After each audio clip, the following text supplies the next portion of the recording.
Has there ever been an instance when you brought your child into grown folks' business? He's actually been very vocal and saying to us, like, he doesn't like when we argue.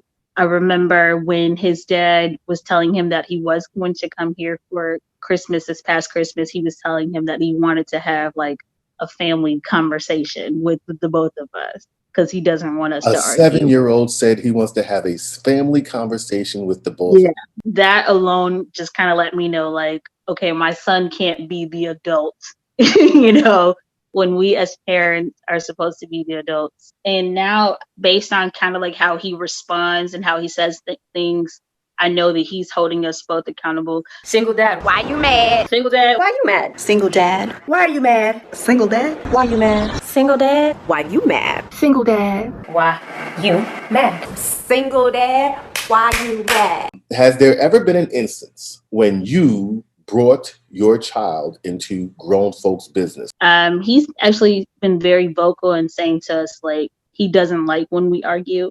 I remember when his dad was telling him that he was going to come here for Christmas, this past Christmas, he was telling him that he wanted to have like a family conversation with the both of us because he doesn't want us A to argue. 7-year-old said he wants to have a family conversation with the both. Yeah, that alone just kind of let me know, like, okay, my son can't be the adult, when we as parents are supposed to be the adults. And now, based on kind of like how he responds and how he says things, I know that he's holding us both accountable. Single dad, why you mad? Single dad, why you mad? single dad, Why are you mad? single dad, why you mad? Single dad, why you mad? Single dad, Why you mad? Single dad, why you mad?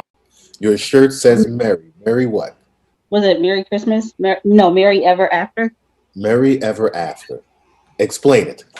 I just got it from Onika. It has no explanation. It has no explanation. Some things have no explanation. What is it? Sometimes a cigar is just a cigar, right? Sometimes a banana is just a banana. So, good afternoon and welcome back to another episode of the Single Dad Why You Mad podcast. I'm Clark, as you may well know from my voice, and my partner in crime, co-host David. Say hello to the people, David. Hello, people. And we have a very special guest with us today. Before we dive into that, do we want to talk about how our weeks went? So my week, right? Like I told you on the prior episode, I'm working on a special project. It is advancing. I don't want to say what it is right now, but it is going to be good for us. When I say us, I'm talking about Miles and myself. Yeah, but work is busy, home is busy, everything's busy. How about yourself? Pretty much the same story. Work is busy. Home has been busy. I actually broke quarantine for a little bit and went down to New York to see my mom for a quick visit. She had her 75th birthday last week, and she hasn't seen me or the girls. It's been forever. Got back and just been hiding out in the house and making sure, I'm well and everybody's well. But yeah, that's been about the long and short of it. So who's with us today? You want to take a second to introduce yourself and tell the people as much as you would like them to know? Yeah. So my name is Jaleesa Smith, and I'm from Chicago. I am a single mom. I have a little boy who's 6. He's going to be 7 next month. And I've also started my own Homeschool Collective as well here in Chicago. So I think that's a good amount about me. So I like to be clear about what. So we record well in advance of when we air. What is today's date? Today is the 31st of January. 31st of January. Right. And it's supposed to be a snowstorm today, right? Is that what you guys got up north, Clark? It's supposed to start tomorrow over here, but who knows? We might get a lesson before then. All right. What is the weather like in Chicago right now? I was gonna say we have the snowstorm. it's coming down. It's still coming down right now as we speak. Yep. So and how we long started, I think, maybe like 2 days ago. Started 2 days ago. it might have started like actually not 2 days ago. I would say maybe a week ago, and then was like a break. And then it started back last night and continuing today. So. And what is so we've been complaining here in New York that it is brick outside. The temperature is freezing outside. I think it went down to like 18 the other night, but it was like 22, 23, 26. For us, that's brick. What is the temperature up there in Chicago? I don't know the temperature right now because I haven't stepped outside, but yesterday it was pretty cold. Yesterday it was freezing cold. So we've been focused on two subjects in particular, right? In our last couple of conversations. One of them is beneficiaries, like who our beneficiaries is, and as single parents, how important it is to have a good beneficiary, somebody who's going to, especially if you have young children, right? So that's not even true, right, Clark? Because Rachel has a 18-year-old, and she's still concerned about who her beneficiary is going to be. Because handing an 18-year-old, $500,000 or $250,000, even remotely in any of those ranges, is deafening, right? They could do a lot of damage with 10 grand. Right? They can do a lot of damage with 10 grand. Absolutely. Absolutely. Right. So Jaleesa, have you worked out your beneficiary situation? No, so I'm actually still in that process right now. I'm same like how you said, Rachel. I don't have a beneficiary besides my son, as far as that's concerned. So I'm still working that out. Mainly just because of the support system. I really don't have a support system. And for the few people that are around me, I kind of really don't trust them, 100% with a lot of things, and that would include my son. But I have thought about the idea of my son's father being the beneficiary, I guess, in the sense just to make sure that our son is going to be taken care of and, things going forward. But I'm still in the process of that. And so I guess that begs the question, what's the relationship like? Do you guys co-parent well? Is he involved in your son's life? What does it look like? There is none. We don't co-parent, so that's one of the issues we have there when it comes to the support system. So sure. I am really doing this thing alone. I've been doing this alone since my son was born. For the first time in almost 7 years, he just actually seen our son last summer for the first time. So wow. I have to really, so I'm more so kind of like trying to figure out if he's ready now to step in and actually step into that co-parenting role. I guess before I can actually have those conversations about, legacy and building things going forward. Right. But I don't 100% think that he's ready for those type of conversations. So you say for the first time he took him last summer? He came to see him, not took him. He came to see him. So came to see him from where? Where does he live? So he lives in South Carolina. His dad is a reservist in the Air Force. He also has like a second job, I believe, as an electrician. And then he's married.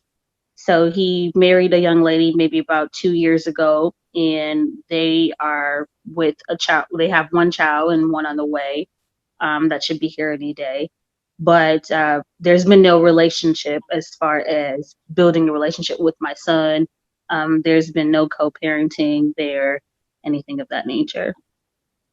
And you said the people around you are not really, so are you not around family members?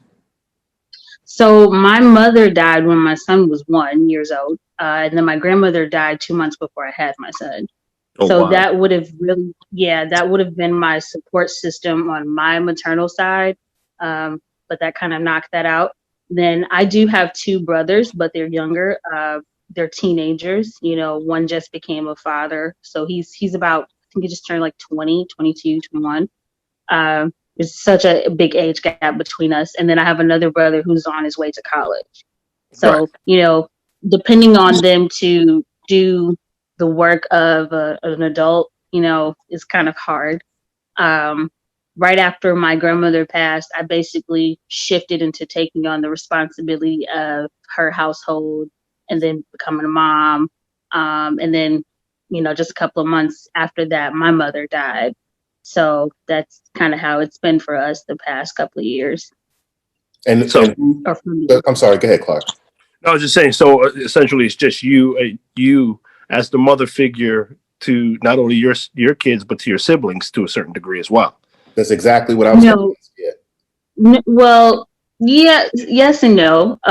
So my brother, he, like I said, he recently became a parent. He has a little one right now, and him and his girlfriend, they decided to move up to Wisconsin, so that's working out well for them. And then my other brother, he is currently living with one of our uncles, and eventually he's going to be going off to college. But even when it comes to more of the extended family of like uncles and aunts or cousins, they all have their own lives and things going on. So there's not really a strong support system for me there with them as well. Right. So it's basically been just me and my son, and I've just been kind of rocking this thing out on my own. So, I mean, the only thing I'm thinking here is like, so you're out. The perception is like you're out here by yourself, but there's got to be somebody. There's got to be somebody. Like I wish. if something happened to you tomorrow, there's got to be somebody you entrust. I actually don't have anyone, and that's what I think about every day. The other reason why I guess you can say I think about that is when my mother passed, she was 49, and my grandmother was 65 when she passed. So they were fairly young. Yes. They both had heart attacks. They both passed the same way. So I'm just thinking like, yeah, I should have someone that I can count on, but there's no one around me that presents themselves in that way. And then the folks that I thought I should be able to count on, they're just not here. For whatever reasons, they're just not doing their part. It's rough, and in our heads we're like, okay, yeah, like we're here trying to do the dissection with you and go, okay, just rattling off people who are peripherally in your life, but making the decision to make somebody your beneficiary is generally like something that leads you to a lot of thought, right? But it's also a very emotional thing. And even if you have people that you have those biological ties to, there might be a lot of trauma there. There might be a lot of back and forth, a lot of distrust, or there might be a distance, right? There may be a distance in the relationship where you might have been close at one point, but it drifts. I think if I was to choose someone, I feel like it would probably be one of my brothers or maybe both of them. I might do like a equal split between the both of them. But again, I feel like that would be too much of a challenge on them just because they are still young right now. And like how you guys just mentioned, an 18-year-old with so many amounts, thousands and thousands of dollars, that's a lot, So I really want to give them an opportunity to just kind of grow up into being the men that they desire to be and hopefully become self-sufficient. And then I think maybe at that point, I'll probably reconsider it where I might have them brought or, have the conversation at least with them too about being beneficiaries and just kind of taking on the role of parenting my son if anything was to happen. Right. But right now it's hard to say. It's hard to say because they're young. I'm 30 years old. I'm young. So it's really hard to say. All right. So the only other thing I'll say is that, yeah, I have a busy life, right? And, we're doing this. I got a full-time job. Being a filmmaker, I'm raising my own, child, right? But if something were to happen to one of my sisters or whatever else it is, or my niece and, their young children, didn't have anywhere to go, they absolutely would come with me. I would absolutely take care of them, right? So I guess what I'm trying to say is, don't feel out there by yourself. Sometimes, people are willing to do more and love you more than you might even possibly think, right? I would absolutely, Mhm. take in, one of my great nieces or nephews or whatever else it is, and I would figure it out, money aside, I'd figure it out. So the other thing we wanted to ask or talk about, right, is we had a guest on and we were talking about keeping kids out of grown folks' business. Is that a good way? Is that a I good think way that's to an put it? excellent way to phrase that. That's a nice keeping our kids out of grown folks' business, right? And what we mean by that, right? I have noticed that there have been times when I may have been on the phone with someone else having a conversation about her, and he's ear hustling. So, one of Right. the things I try to do is I try not to say her name. I used her or she, and sometimes even if he's around, I just, say to whoever it is, okay, I'll call you back, right? Because Mhm. kids feed off energy, right? And they sense that Mhm. stuff, right?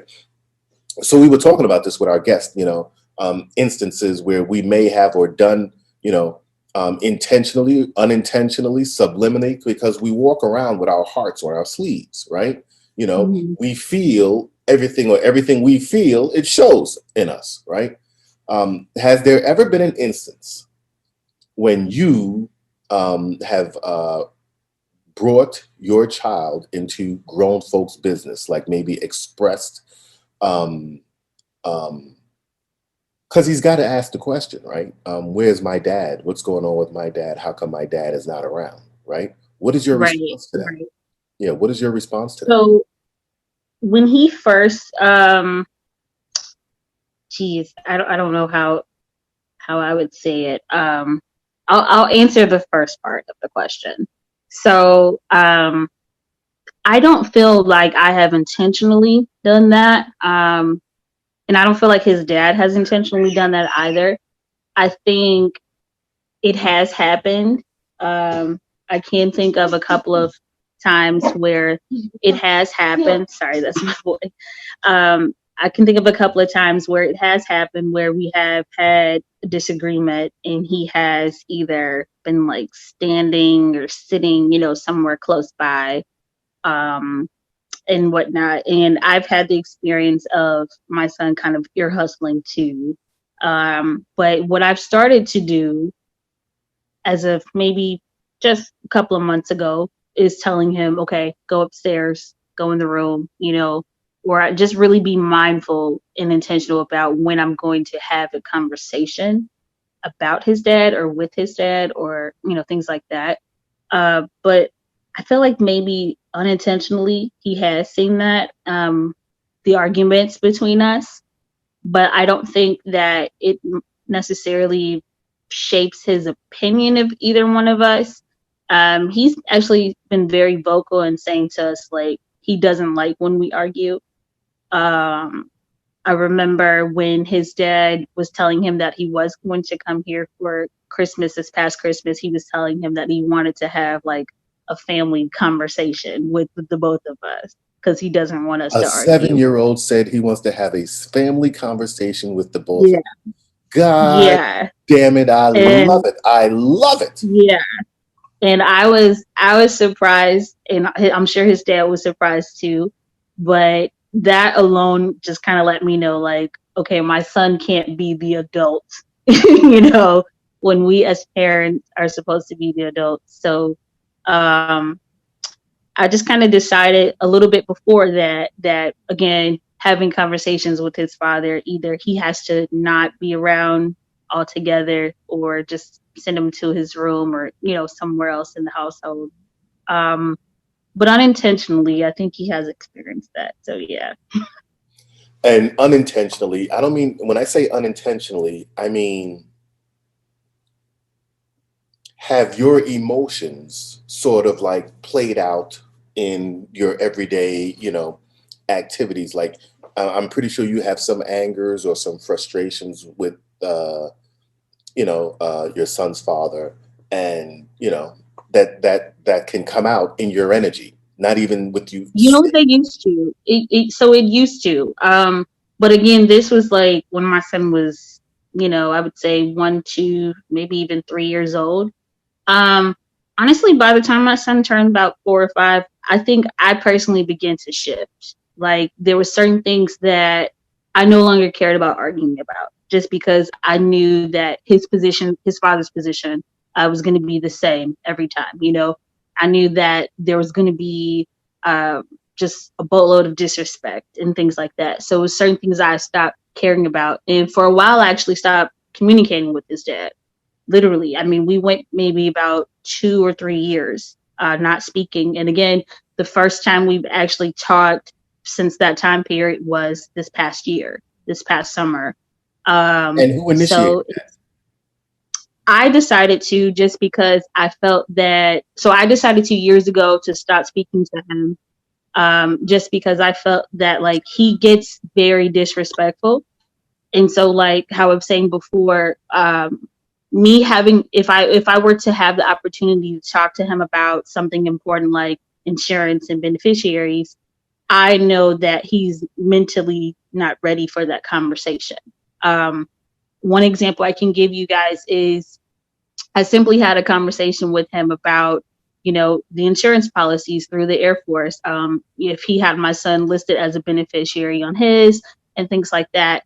And I was going to proceed to inform him about what I had going on. He literally stopped me in my tracks and was like, that's irrelevant. You don't need to know that. It's not your business, blah, blah, blah. But I feel like it actually is, because we share a child. I feel it And is too. so Yeah, it is too. yeah, and so he would say things like that, and then it goes on to being like you're a bad mother and all these other things, and it gets very disrespectful. But Let me ask. How old is he? Tate just turned 29. He just turned 29. Okay. So I'll be 31. I'm about a year and some change older than him. I'll be 31 in March. He just turned 29 earlier this month actually. And what is But if you don't mind me asking, what is the child support situation like? so that's another that's another tough cookie too. Currently still he pays basically what the temporary order was, which is like $200. It's about $200, roughly rounded off.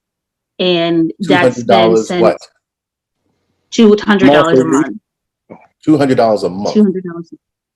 $200. And that's Clark, basically been what it. Clark, how much you paying? Dude, Jesus Christ. Yeah, I got 3 in the equation. So I mean that's yeah. So we just have one.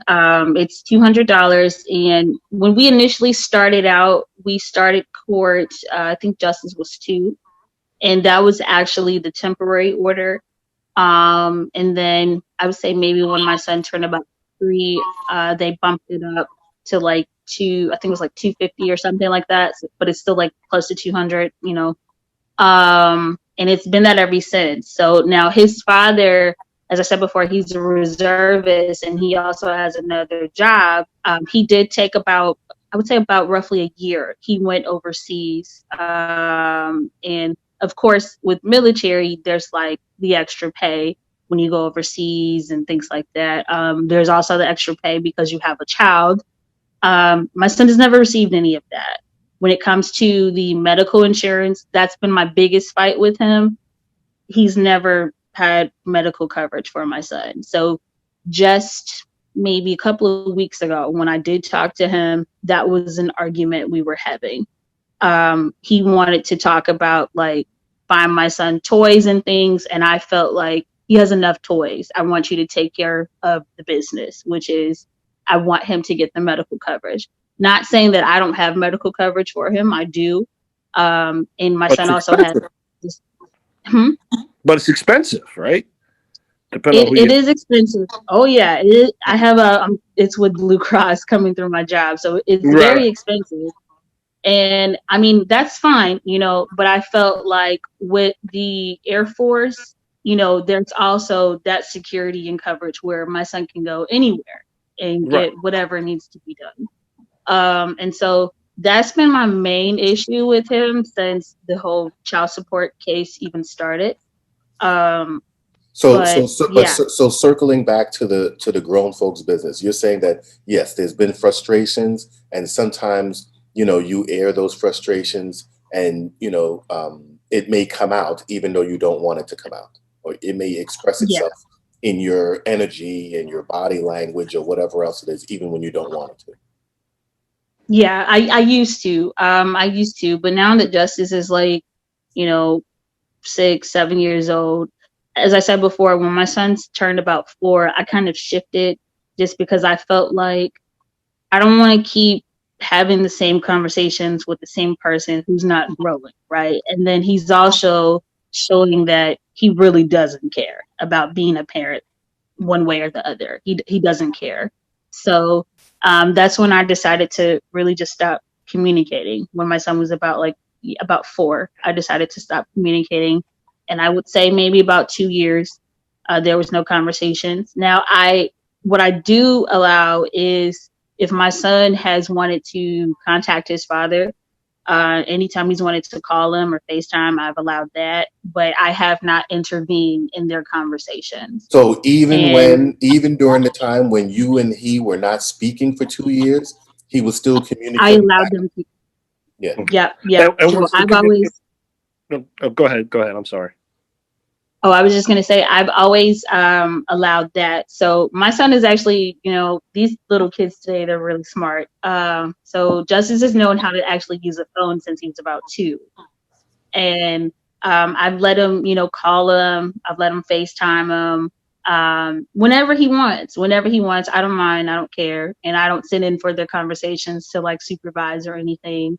But I think going to the part where you're saying children and how they develop their own feelings for whichever parent, I think his feelings started to develop there because he would talk to his dad and his dad would say certain things, or I guess you can say make unfulfilled promises. And my son is like a memory bank. He remembers all of those things. And when the time comes for him to either see him or to receive the gift or something like that, or to have the phone call, if his father never follows up and follows through with that, then that's when it becomes an issue for him. So I've been more so focused on allowing my son to see his dad for who he is for himself, instead of me saying, well, he's a bad father or he's this or he's that. So yeah, the kids, they figure it out on their own. But go ahead, Clark. No, I was about to say they absolutely do figure out on their own. I don't know if I want my kids to know everything about me, right? Like, Yes, exactly. I don't want them to know everything about right. that. There's some stuff that just needs to stay buried, right? But it's true, and I look at the ages my kids are now. Like the oldest is 20, or about to be 20 in a couple of weeks, 14 and 12.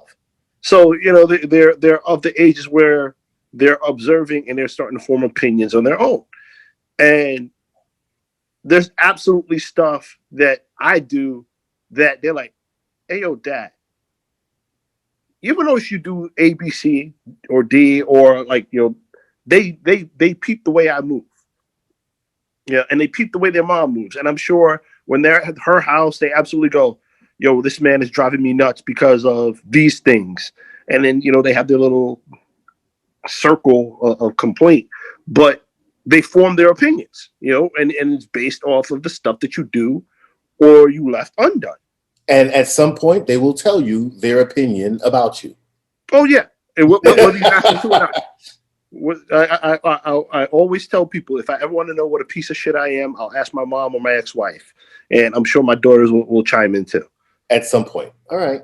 Okay. So, Jaleesa. I was just going to say to that, I have experienced that. Well, both of us as parents, we have experienced that accountability with my son. And I think I really started to notice it a lot more last year, but I think he started doing that a while ago when he would see us having arguments, or he would hear us having arguments, his father and I. And now, based on kind of like how he responds and how he says things, I know that he's holding us both accountable. He's watching and he's paying attention. And I think it deserves to be, you know what I mean? It deserves to be recognized and looked at. And what are the conversations? Not that you sit there and you listen, but like, what are the conversations like between him and his dad? Do they generally seem to get along? Does he look forward to talking to his dad? Does he speak to him frequently? You know, is his dad involved in that way?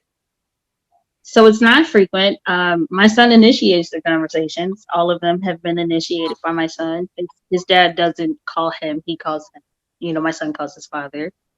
And it's very seldom, like, if he does talk to him, his dad is kind of like, either he'll answer when he isn't with his wife, and you know, it's I don't know.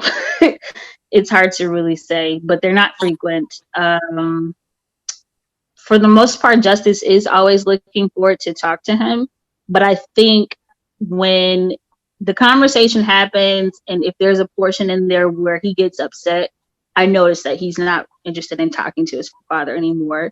I also noticed a while ago that when he would hear or see his dad more so interacting with his other son, while during their conversation, he would be disinterested as well. So it's kind of that. I think that also spiraled into other things too. Like, he's said to me that he wanted me to become married. He wanted me to date. He wanted me to have children because he wants siblings, things like that. But I think though all of those conversations he's had with me is based on how he feels about his dad when they have conversations or when they try. So more reactionary in terms of, we don't have that in this house, so we should have it here, kind of thing, versus a genuine like desire for Yeah. siblings or And it's like when I even remind him, so like, I don't know if I'm doing a disservice when I do this or not, but when he says that, I'll say, like, you know, well, you already have a little brother and you're gonna have a little sister. And he says, like, no, like, he's firm on that. He gets angry about it. So it's just kind of like, I don't really know how to navigate that. But yeah, I won't be having any more children. I've already let him know that. So I don't think it's a bad thing to reaffirm that, you know, he has siblings out there and try to maintain that connection. Now, ultimately, if they're a bond develops, that's going to be on, you know, your ex and ultimately his kids when they get a little older, you know, and your son. so that's the thing too, that there's no bond there. The little boy, I believe, is 1, and like I said, they're expecting the girl any day now. But even with the wife, you know, she never attempted to reach out to me prior to them becoming pregnant and married or anything. And his father, he never did that. He never, you know, had that conversation. And I've known multiple men where they've said, like, they've introduced their soon-to-be spouse to the you know, child's mother and whatnot, just so that they are aware of the child and the child can develop a relationship with the new spouse and whatnot. That's never happened at all. His father. That comes with a level of maturity. That Right. really Yeah. comes with a level of maturity. Yeah. Let me ask you though, because, you know, I don't want to run long, but there's 2 other things that I definitely wanted to ask. What was your relationship like with your mom and your dad? Did you grow up with your dad? No, I did not. I didn't grow up with either parent. So I had a relationship with my mother, but my grandmother was the person that raised me. I was adopted by my grandmother for whatever reason. Still to this day, I'm not fully 100% on. And then I didn't find my father until I was about, I believe I was 16. But my father has like a serious illness right now where he is in a nursing home. So even with him, you know, there's not room for us to build a relationship. We have tried in recent years, but I think just because so many years have went by, it's hard, to build a bond. And for me, I'm more so looking to have a relationship with a parent that can help guide me, especially now because I don't have, my mother and my grandmother, but it's hard for my father to do that when we've never had a bond. Did your mom ever speak ill of your dad? No, so that's the thing about my mom, that I feel like I should almost model. My mom never said anything about my dad, like nothing. And I know like most women probably would say something. My mother never said any. She never said anything good. She never said anything bad. It was nothing.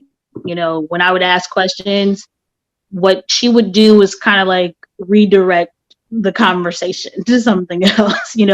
It wasn't a solid answer to the question. It would be like, what do you want for dinner? Just let's just shift to something else type of So deal. did you know who he was at least, or have an No, idea?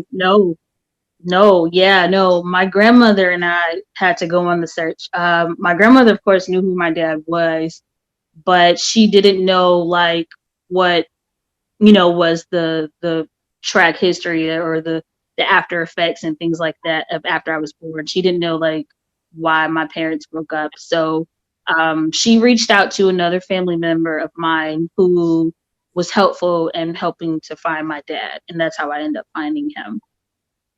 So grandma never spoke ill of mom or dad? No. Okay. So yeah, we're running out of time. Tell people about your business and what you're doing. Yeah, so I have a homeschool collective. It's called Friends of Cabrini, and basically serving children that are between the grades of kindergarten through third. And within that, we also have tutoring classes, and then we have a virtual book club that's free for parents and children. And the kids just come on. We do it once a month. Kids just come on and we discuss different books that have been selected to read. We have a couple of virtual visits coming up with authors where they're going to read to the kids, and the parents get to talk to them as well. So it's all fun. We do lots of arts and crafts and reading and all that good stuff. So if anyone is ever interested, they can feel free to contact us and come on board. And what is the contact information? So the website is www.friendsofcabrini.com. And then, of course, email would be info@friendsofcabrini. But they can also reach out to me through social media on Instagram as well. And spell Cabrini? Cabrini. Like Cabrini Green? Yes. Yep. Exactly. Yep. Like the projects? Yes. Oh my goodness. I love it. I love it. Yeah, And your that's where my Instagram family, my family once lived there. So yes. And your Instagram and your Facebook or whatever else it is. What is that?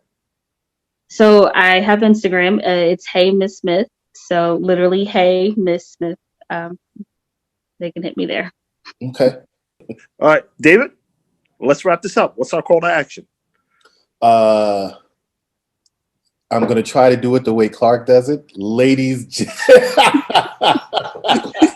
can't even do it in a straight face. Ladies, gentlemen, and consenting adults. Well, we want to thank you for listening to another episode of Single Dad Why You Mad. We'd like to thank our guests, Jaleesa Smith. Hey, Miss Smith. We out here, in the words of Clark.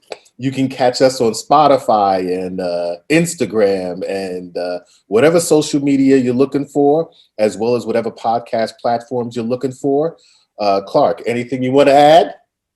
Single Dad, why you mad? Single dad, why you mad? Single dad, why you mad? Single dad. Why are you mad? Single dad. Why you mad? Single dad, why you mad? Single dad. Why you mad? Single dad, why you mad?